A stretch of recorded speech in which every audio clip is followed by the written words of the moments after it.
Hello, hello, hello. So, David here. I'm trying to shorten these up every day now. I, my friends have said, David, make your videos shorter, and so I'm gonna, I'm, I'm, I'm working on it, working on making it shorter. So, um, my thought today, I mean, always the conversation is about um, recovery, awakening, spiritual consciousness, spirituality, consciousness, love. And what came this morning was, you know, often I'm talking to newcomers or people who've been sober even a year or two, and I'll say, so who you working with? Who you helping? Who you in service to? And they'll say, yeah, well, I don't know. I go to meetings and when they ask if anybody's available to sponsor, I put my hand up and nobody asks me. And so let's back up a little bit, okay? I mean, for us in recovery, our lives depend on helping others. And why does that happen? Why does is that? Well, the one of the biggest things that happens when we're thinking of somebody else is that we're not thinking about ourselves. We're we're inherently selfish and self-centered. That's the disease of alcoholism and addiction, and we're always trying to run the show, our show, by how we think it should be, instead of living in a kind of a God-centered, God-conscious way, and in service.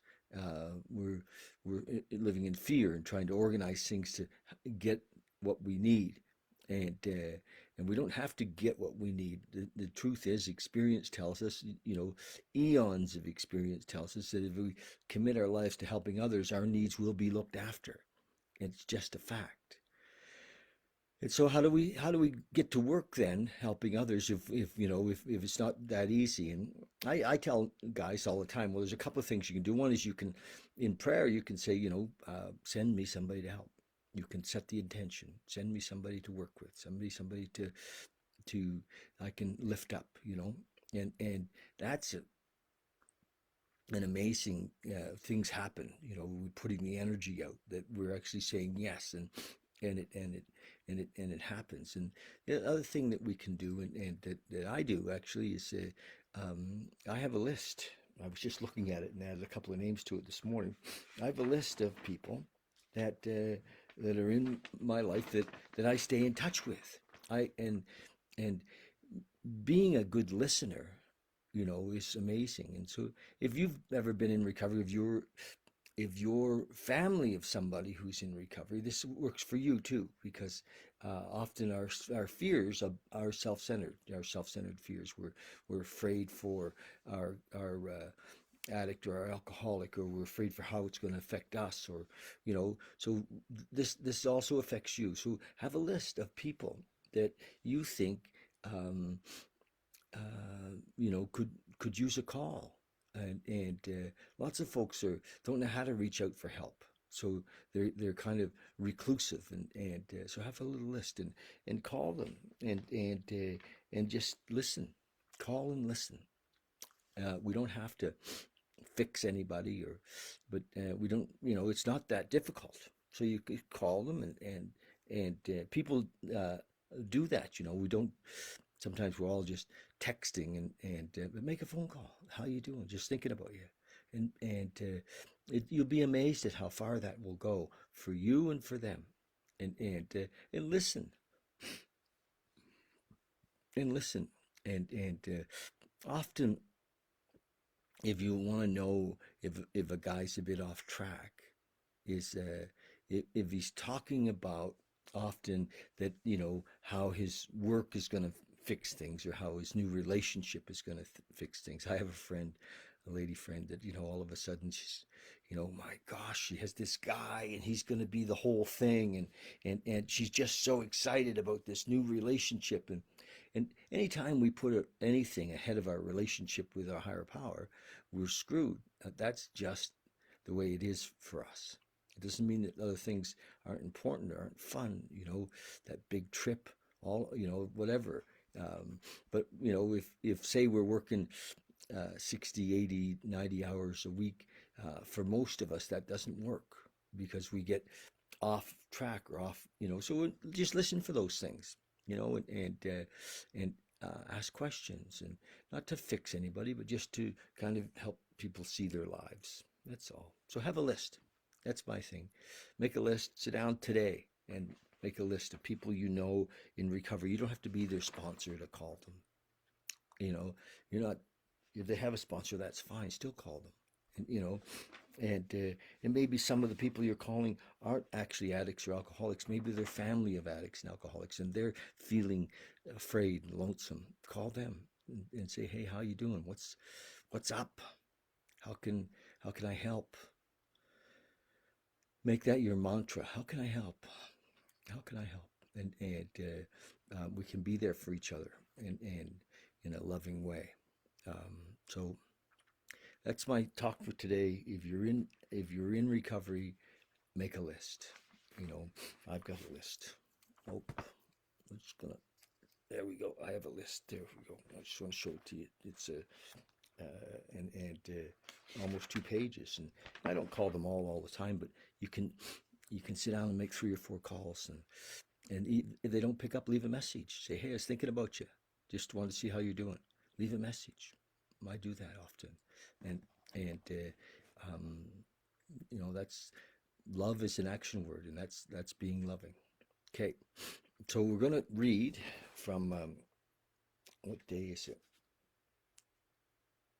It is the 16th of March. My gosh, and from our little book here, and this is a 24-hour day book. We've been reading it for since the 1st of May. My gosh, we're back reading it, and we're still reading it since the 1st of May, and March 16th. I was talking to a friend last night about, he said, "What are you going to read after you finish this?" Because I have pretty much said that when I'm done at the end of April or 1st of May, I'm not going to read this again. A full year in this book is good. So we'll find something else. Do you have any suggestions? I'm open. Something that I could read maybe on a daily basis. March the 6th, thought for the day. Before, it says, we decide to quit drinking, most of us have to come against a blank wall. We have to hit the wall, it says. Yes, hit the wall or our bottom. We see that we're licked, that we have to quit, that we don't know which way to turn for help. There seems to be no door in that blank wall. 12 Steps opens the door that leads to sobriety by encouraging us to honestly admit that we're alcoholics and to realize that we can't take even one drink, and by showing us which way to turn for help. 12 Steps, or AA, opens the door in that blank wall. That's beautiful. Nice metaphor, isn't it? The blank wall. Meditation for the day. Must I have a singleness of purpose to do my part in God's work? I must, it said. I read that wrong. I must have a singleness of purpose to do my part in God's work. All right.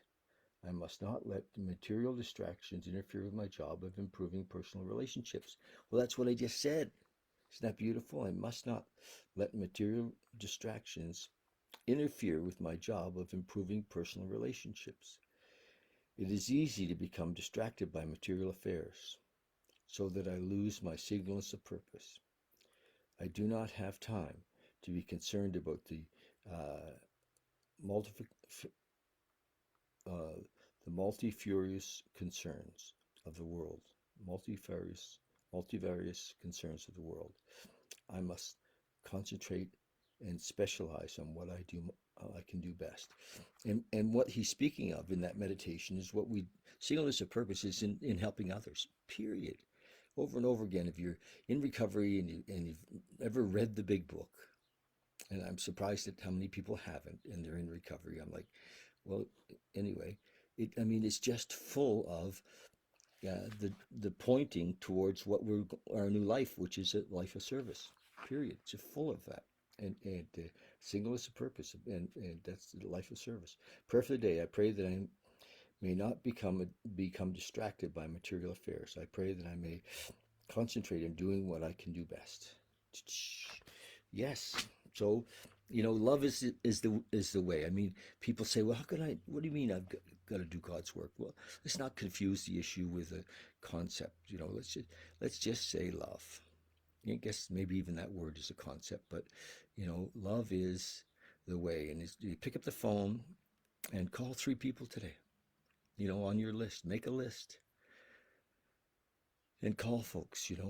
I mean, yes, you can send them a text, but a phone call is really beautiful. And yeah, love it. So, and if you don't have anybody on your list, call me. All right. Okay, I love you guys. We're going to do a really few minutes of quiet. We're just going to sit for a couple of minutes. And here's the deal. We want to connect with this isness, this oneness, this quietness that's inside of us. This we'll call it universal intelligence, we'll call it consciousness, we call it God. Recognize that it's not something out there, or it is out there, but it's also in here. And so we can drop in and be with that, practice being here now in that space. And as we close our eyes, I'm just going to talk a little bit about some of the things that keep us from that space, because we're going to let those things go. So just drop in through the breath, be here now, and we're going to let go of all of our past thoughts of who we are, who we think we are.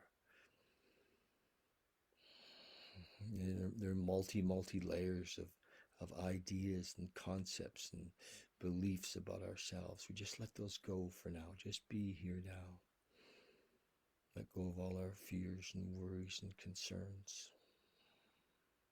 Nothing in this moment exists except this moment.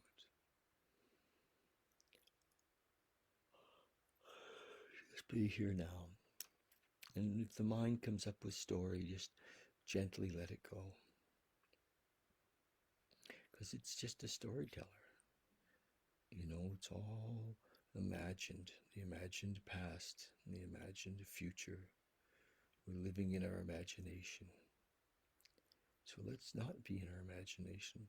Reality is now. Reality is here.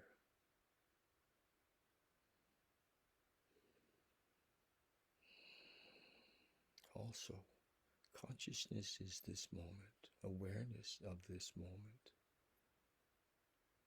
It's how we connect to that superpower, the superpower that we have within us. Love brings us into the moment.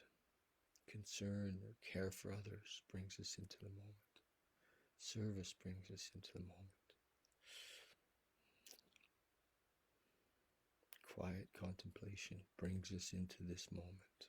Be here now.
Remember, if thoughts come in, we are not our thoughts. Just let them go. Just gently let them go.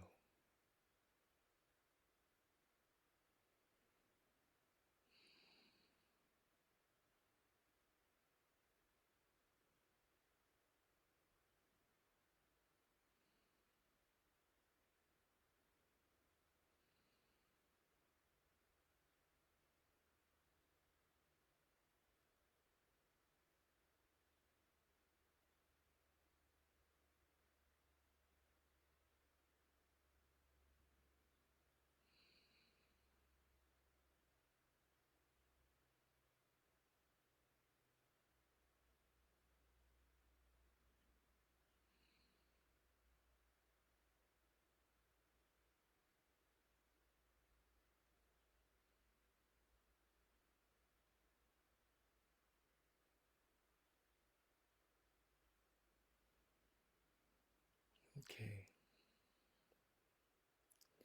I'm going to leave you now. Stay in this space if you'd like. We'll chat again tomorrow. Love you guys. Love it if you go to my YouTube channel and subscribe there later. Thank you.